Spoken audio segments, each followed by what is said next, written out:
Hi, welcome to the Gamesplainer. I'm Jeff the Gamesplainer and today I'm gamesplaining Great Western Trail. Great Western Trail is a 2 to 4 player game designed by Alexander Pfister and released by Stronghold Games. It plays in approximately an hour and a half. I played with 4 players and it ran closer on the 2 hours the other night. I really enjoy this game. I've been playing it a lot over the last week or so, and I've got some tactics and strategies that I'm playing a lot. I fear that I'm going to get to the point where I've played it out and I know the strategies that are going to enable me to win the game. But at the moment, I'm still enjoying it. So that's a good thing. The game is about a herd of cattle that you're taking from Texas to Kansas City, and along the trail you will stop at various points or tiles, and you'll be able to do actions on those tiles that will help you to cull the herd, get some of the cards out of your hand. So your herd is a hand of cattle.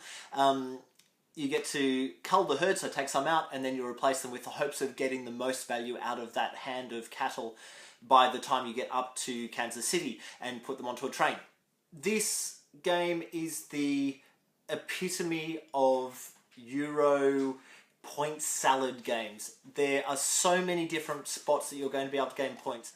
If you just look at the scorecard, you'll see there's a whole bunch of different spots that you're going to be able to score in. And so being able to track who's winning at any one point is next to impossible. In fact, the game that the 4-player game that felt like it went for ages. We got to the end and one of the guys was sure that he'd won, and we said, okay, count it up, but I've got it. And he came third. I thought I'd won, and I came second. The new player, who didn't seem to really be doing much, won the game by about 6 points. And so much so that I was confused by it. I went back and I counted that score. I've done it a couple of times. Even a couple of days later, I grabbed that scorecard which hadn't hit the bin yet, and I did the calculations on it again just to make sure I was right, because I couldn't see how it was possible with the scores that she had for her to have won the game. But she did. I've checked and checked it. She won. And it didn't look like she was like the highest number on any of the different spots that she could have got points on. And that's kind of cool. I really like that. I like that I don't know who's going to win. I like that I can be all the way through the game and be sure of victory, and have someone else who's sure they've lost and have it totally flipped on its head because of one element that they've just done really well at, or they've just done pretty well at everything but not beautifully well at one thing, whereas other players might have focused on one thing and really gone for that and got heaps of points out of it.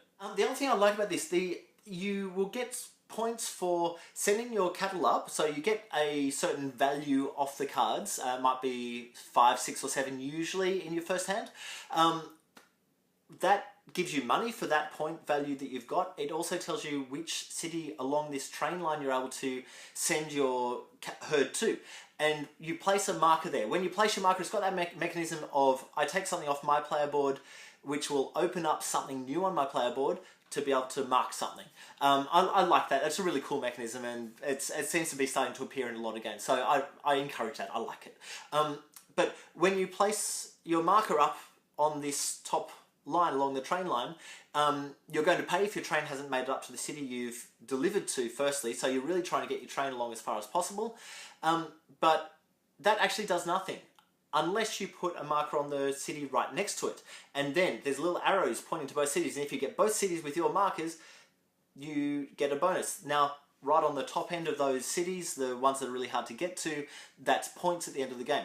As we're in the middle area, you're getting a card, which is, it's kind of a two-edged sword, because those cards, they're endgame bonus cards. So they've got a little picture of the things that you need to collect through the game to be able to get these points at the end of the game. But there's also negative points. So if you've taken one of those cards and you haven't collected the right number of things to be able to action that, then you lose points. So getting 2 cities next to each other isn't necessarily a really good thing.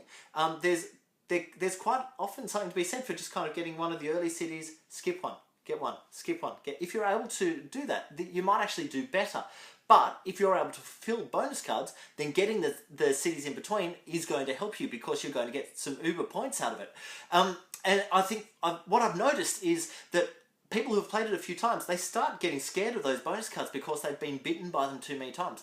All you've got to do is take the bonus card and notice what's on there and work to get that and fulfill that card before you worry about too much of the other stuff. The other really cool mechanism is the idea of hiring workers for different fields, and there are 3 different types of work you can hire, and each of them will add to your ability to do stuff. So if you've got heaps of cowboys, you're going to be able to buy cows with higher numbers and higher values at cheaper costs.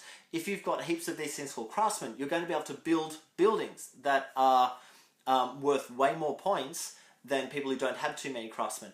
And if you have engineers, you're able to move your train further down that train line. And the further you go down, once you get past the cities, there's this whole extra train line with some stations on them that give you bonus points. And the further down you go, the cheaper it is to take those stations and the more bonus points you're going to get. So it's a really cool mechanism of movement. I actually really like this train thing. I keep coming back to it. I like trains. I like Ticket to Ride. I like Ticket to Ride. I like Russian Railroad, First Class, all the train games. I don't know what it is about train games and Eurogaming. I just like it. They work. So whenever you've got a train line on a game, I really love it. I really get into it. But what I noticed on the first play is I kind of got my train past the last city, so I was able to start sending my cows to those higher cities without having to cost me anything, and I then ignored the train.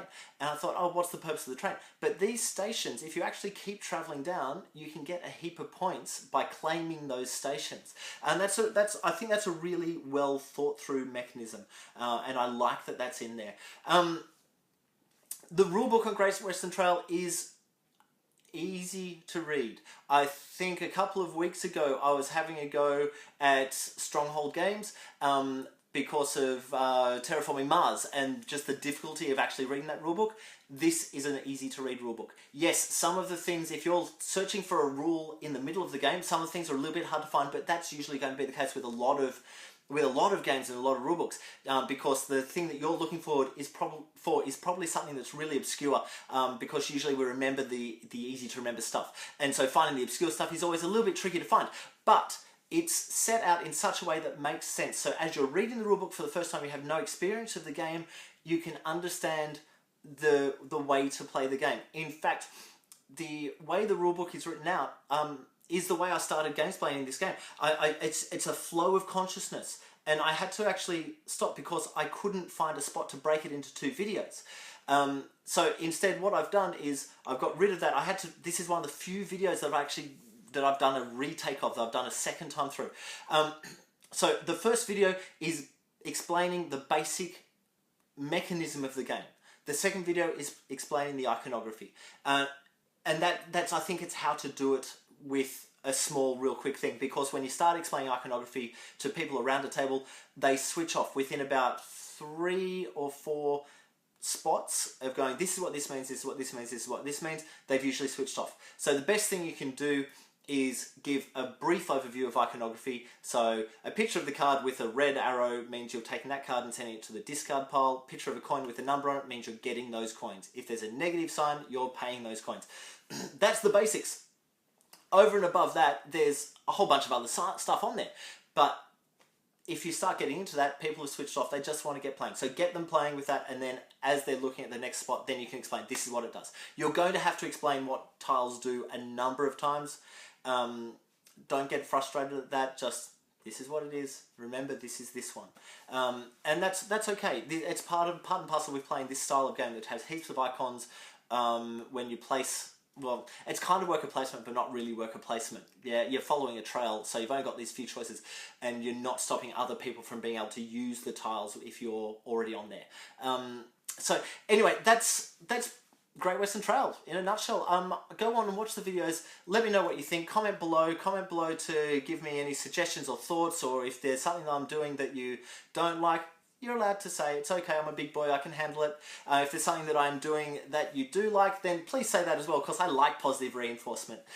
Subscribe to my videos to keep up to date with the games I'm gamesplaining. Follow me on Instagram and Twitter at The Gamesplainer to see what games I'm playing. If there's any games that you wish to be gamesplained, shoot me an email at thegamesplainer@gmail.com. And until next time, enjoy gaming.